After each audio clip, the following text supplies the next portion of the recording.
kecelakaannya lagi, metode pelatihan bahasa Inggris, bahasa asing itu pakai metodenya ulama dulu. Orang kalau kursus Inggris itu dilatih disuruh ngomong sampai aksennya Inggris, konversasinya gaya Inggris, sehingga mereka pinter. Itu metode kita.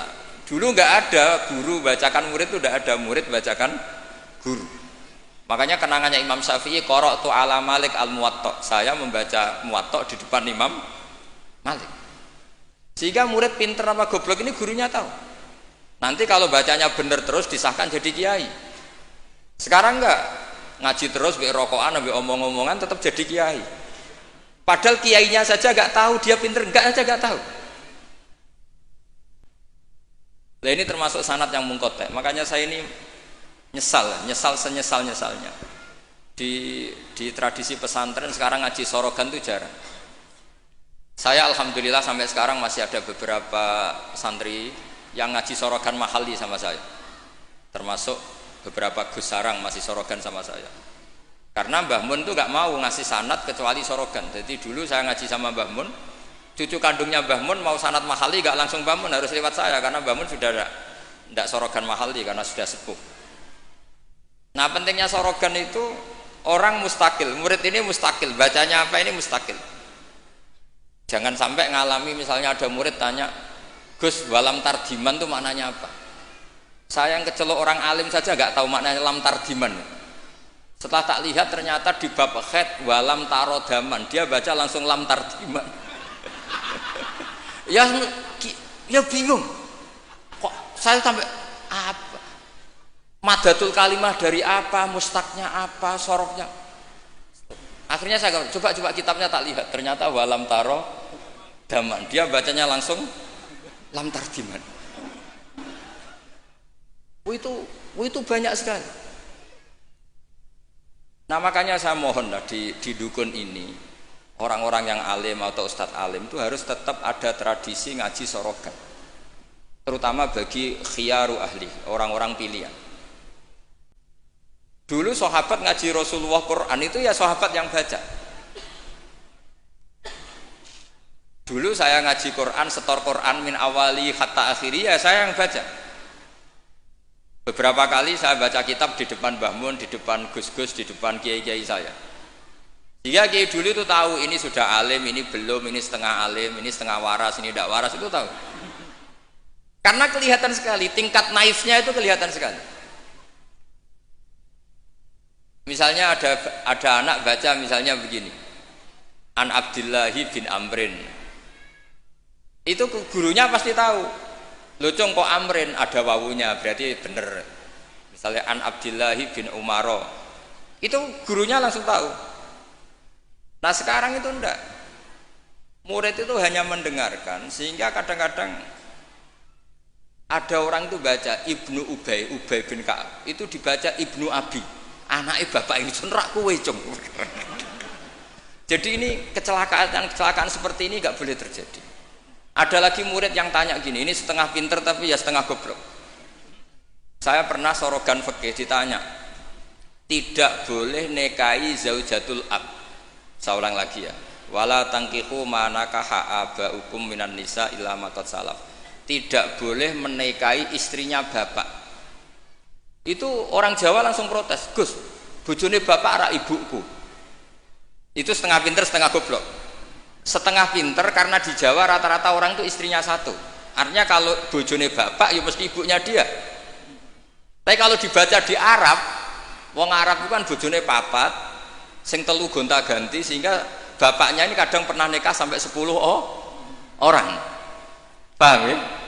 Orang Arab, mungkin orang Jawa Timur ya rodok Arab, banyak kiai yang istrinya ada satu kan.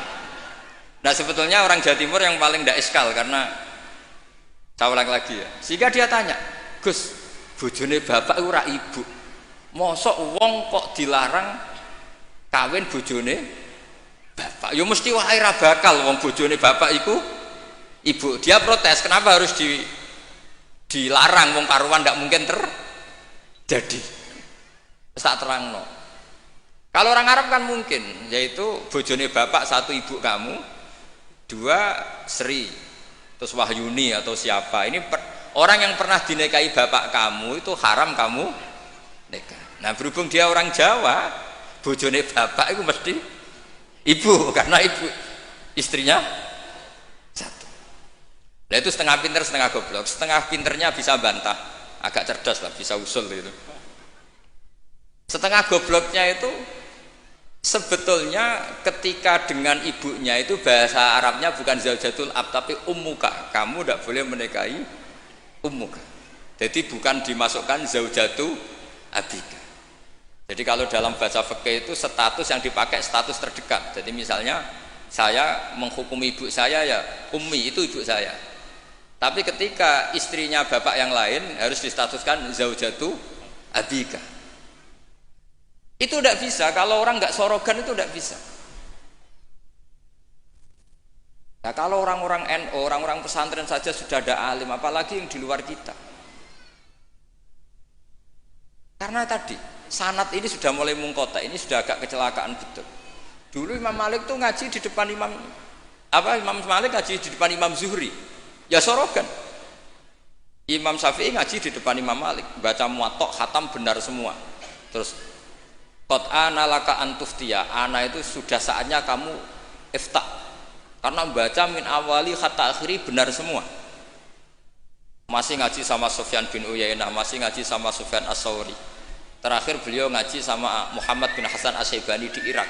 Itu semuanya yang baca Imam Syafi'i, sak logikanya. Terakhir dites begini Imam Syafi'i, sama sih. Saya termasuk sering baca kitab Risalatus Syafi'i. Saya sering baca kitab sering baca kitab Risalatus Syafi'i.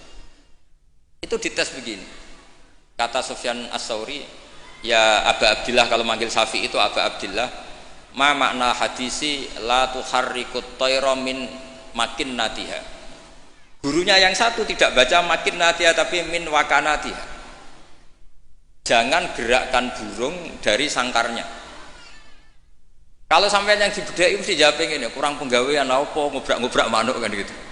Tapi Imam Syafi'i dengan fasihnya menerangkan orang Arab itu kalau mau pergi itu tatoyur. Tatoyur itu pakai ukuran terbangnya burung. Nak digusah terbang ke kanan ila aimana berarti alamat baik. Kalau berterbang as'ama atau aisara berarti buruk. Itu kalau ada burung di hutan terus digusah. Kalau nggak ada burung di hutan, dia memang nyimpan burung diletakkan di kurungan, tapi kurungannya dibuka terus diubrak. Nak terbangnya nganan baik, kalau ke kiri buruk. Makanya disebut di Quran innama ta'irukum ma'akum inna tatoyarna bikum, karena yang dipakai ukuran itu ta'ir. Ta'ir itu sesuatu yang terbang. Itu Imam Syafi'i langsung paham. Adatul Arab kalau mau pergi itu melihat terbangnya burung. Sehingga makna hadis la tuharrikut tayra min makinnatiha, jangan mentaklekkan barokah tidaknya pergi berdasar terbangnya burung, tapi berdasar pergi kamu itu fi taatillah atau fi maksiatillah. Nangis gurunya. Padahal pas itu Imam Syafi'i umur 15 tahun. Wong kok pintere ngono. Makanya terus sampai dipuji-puji. Saya punya keyakinan kalau nanti fata min Quraisyin yamla'u tibaqal ardi ilman tuh kamu. Padahal teksnya hadis hanya gitu, jangan gerakkan burung dari sangkar. Itu dulu mungkin orang alim sampai seperti itu mungkin, karena ngajinya sorokan mustaqil. Saya beberapa kali dites Mbah Mun, hak cara kowe naib Indonesia itu fasik ta ora? Ora dijawab fasik ya rodok fasik untuk mel-melan terus. Nak dijawab fasik padha karo ngukumi nikahe wong sak Indonesia agak sah mergo waline napa? Nah, kula pengalaman karena kula sering ngaji sama Mbah Mun pengalaman. Jenengan rak kepengin nikahe wong sak Indonesia sah. Iya, aku kepengin sah. Nak ngoten tak hukumi mboten fasik. Itu Mbah Mun sewenengnya saya sampai diambungi itu dia bilang gitu. Cara wong Arab nak seneng diambung bombonan. Kowe ku muridku tenan kata. Karena itu memang jebakan. Jadi ya sudah seperti itu. Itu mungkin kalau ngaji sorogan. Tapi nak ngaji kilatan ya mau nyenggaki sholawat tok. Sholale. Oh semata ana wong tenan das. Amit tenan. Loh kenapa? Sholawatnya baik.